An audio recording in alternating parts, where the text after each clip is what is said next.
Hello लोगोफोर खुलुमबाय आंनि बे आरबिटिसि चेनेलावहाय गासैबो बर' रायजो राजा नोंथांमोनखौ फिन खनसेबाव बरायनानै लाग्रोबावनाय जालायबाय। थ' लोगोफोर आसा खालामो नोंथांमोना इसोरनि अननायाव गासैबो मोजाङै दं होननानै आरो लोगोसे नोंथांमोना आंनि बे भिडिअखौ नुसनबायदोंब्ला बा नायदोंब्ला अननानै जोबजासिम स्किप खालामालासिनो नायलांगोन होननानै आरो लोगोसे नोंथांमोना अननानै साबस्क्राइब शेयार लाइक आरो कमेन्ट खालामगोन होननानै। थ' लोगोफोर आं गिबियावनो नोंथांमोनखौ खावलायनो लुबैदों जे आं दिन्थि चेनेलखौ सामलायोमोन नाथाय दिन्थि चेनेलाव माखासे प्रब्लेमनि थाखाय आङो दिन्थि चेनेलखौ दोनथ'नो गोनां जाबाय। दा आङो नैबे आरबिटिसि चेनेलावनो जाखिनि भिडिअ लाबोगोन आं बेयावनो हगारनाय जागोन। दा नोंथांमोना सिगाङाव जेरैहाय अनसायदोंमोन बेबायदिनो अनसायफिनगोन होननानै आंहा मिजिं दं, आसा दं। दा बेखिनि लोगोफोर।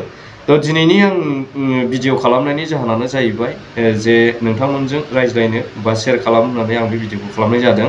बेनो जाहैबाय जोंहा आथिखालाव ससियेल मिडियायाव खूब ट्रेन्डिं जाबाय थानाय घटना।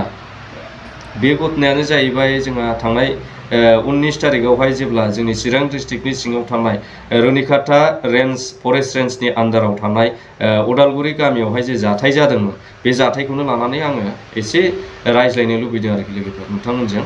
थ' बेनो जाहैबाय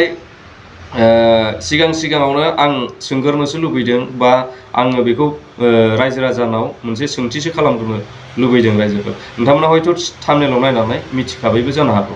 माने थारैनो जोंनि बर' जाथिया गोजोनखौ मोनमारदोंना मोनमाराखै बिटिआर एकर्डनि गेजेरजों ना बर' जाथिनि अनगायै बा जोंनि बर' रायजो राजाफोरनि अनगायै सोरबासो मोनदों नामा जोंनि गोजोन सान्थिखौ?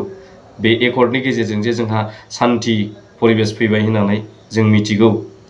नाथाय दिनै रायजो राजाया थारैनो जोंनि बर' रायजो राजाफोरा गोजोन सान्थिखौ मोनमारबायना रायजोफोर? दिनै नोंथांमोनानो बेखौ बिजिरदो, नोंथांमोनानो बिनि फिननायखौ होदो। दिनै जोङो खोनानो मोनो मिथिं दावथिं गिदिर दैदेनगिरिफोरनि खुगानिफ्राय, दिनै खुंथायाव थानाय जोंहा मानाव गेदेर दैदेनगिरिफोरनिफ्राय जों खोनानो मोनो जे जोंनि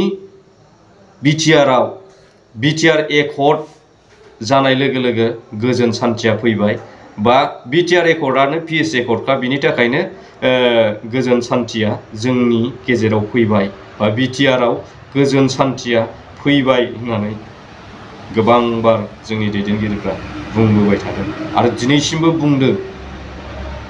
नाथाय दिनैसिमनि गेजेराव जों जाखौ नुबोदों, जों दिनै माखासे जोंनि बर' रायजो राजाफोरखौ गोजोननाय गैयैखौसो नुबोगासिनो दङ। नंगौना नङा रायजोफोर? दिनै जुदि गोजोननायखौ थारैनो जोंनि बर' जाथिया बा बर' हारिया मोनदोंमोनब्ला बिटिआर एकर्डनि गेजेरजों गोजोन सुक्तिनि गेजेरजों दिनै जोंनि बर' फिसाफोरा बा जोंनि बर' हारिया दिनै सासे बेक्तिजों मानो बिदि बुंजानो गोनां जादों? आं बेखौसो साननानै नोंथांमोनजों रायज्लायनो बा सोंथि खालामनो होननानै बे भिडिअखौ खालामनाय जादों लोगोफोर। दिनैहाय गोजोन सान्थिखौ जुदि मोनदोंमोनब्ला बर' जाथिया बर' हारिया दिनै मानो थांनानै न' सावजाला हैखो? थांनानै मानो जिनिस बुफायला हैजाखो? दिनै मानो बर' जाथि खुखुर बुंजाखो? दिनै मानो बर' जाथि एवस्रांनो बुंजाखो? बियो बेसेबां दुखुनांथाव रायजोफोर। दिनै नोंथांमोना साननो हागौ जे बिथांमोननि उदालगुरिनि रायजो राजा बर'फोरखौल' माने खुखुर होनदों बा दानस्रांनो होनदों, नाथाय बाथ्राया मिनिङा बे थाङाखै। मिनिङा थांदों सारा बर'खौ लानानैनो बिथाङा चेलेन्ज खालामनानै बाथ्रा बुंनाय जादों। नंगौना नङा रायजोफोर? माने बर' जाथि खुखुर होननाय लोगो लोगो जे उदालगुरिनि बर'फोरनावल' नांनांगौ बेथ' नङाना। दिनै सम्पुर्ण जेसेबां बर' जाथि हारि दङ बे जाथिखौनो बुंनाय जादों बिथाङा। अब्ला जाथिजों बेसेबां चेलेन्ज लानानै बियो खामानि मावदों।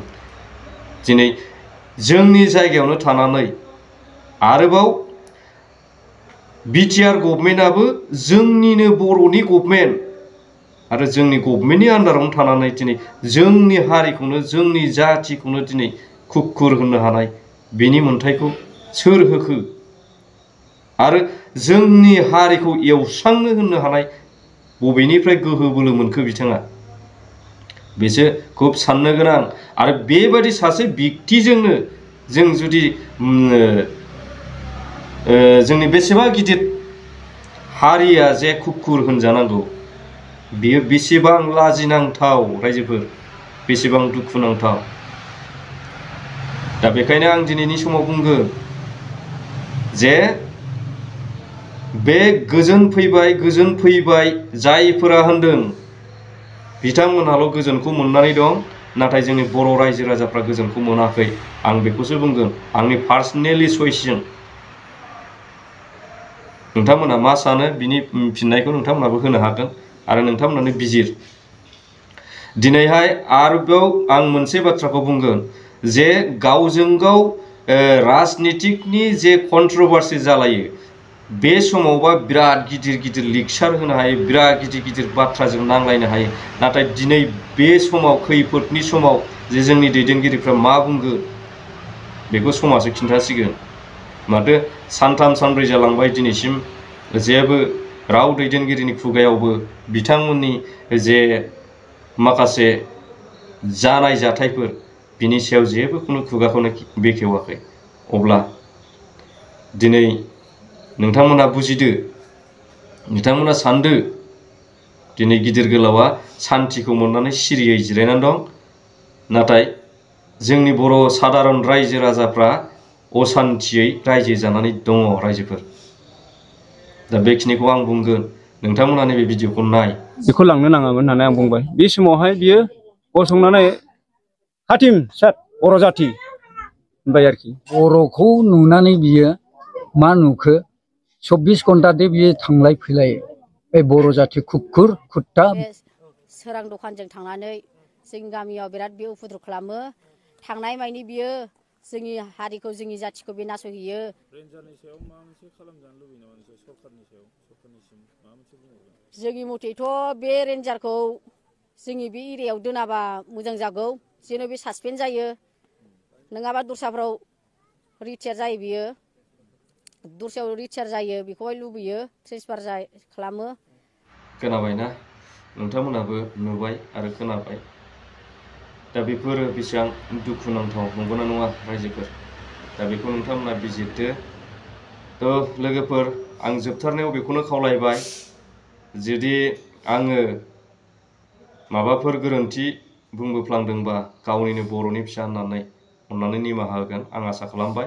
आरो लोगोसे जोबथारनायाव आं बेखौ खावलायगोन जे जोंहा आथिखालनि खुंथाय गोहोआव थानाय जायफोर गभर्नमेन्टनि एम बा CEM बिथांमोनहा बिनि सायाव एसे नोजोर होयो बा बिनि सायाव माखासे बिजिरनायखौ लाबोयो, बेखिनिखौ आं खावलायबाय। जोंहा हाग्रा बिफाननि मानाव गेदेर EM रन्जित बसुमतारी सार बिथाङाबो गावनिनो बिफान हिसाबै बेखौ एसे नायबिजिरनांगौ आरो रायजो राजानि जाखिनि बुंनाय बेफोरनि बुंनाय बायदि सारिजारि खालामनानै जोंहा रायजोफोर लुबैनाय बायदि माखासे खामानिफोरखौ जाहाथे मावना होयो, बेखिनिखौ आङो आखाइ खबजोबनानैबाबो आङो खावलायबाय। थ' लोगोफोर आङो भिडिअखौ गोलाव जानाय बायदि मोनबाय, बेखिनियावनो दोनथ'नो लुबैबाय। स' थेंक इउ फर वाचिं। जय बर' हारिनि।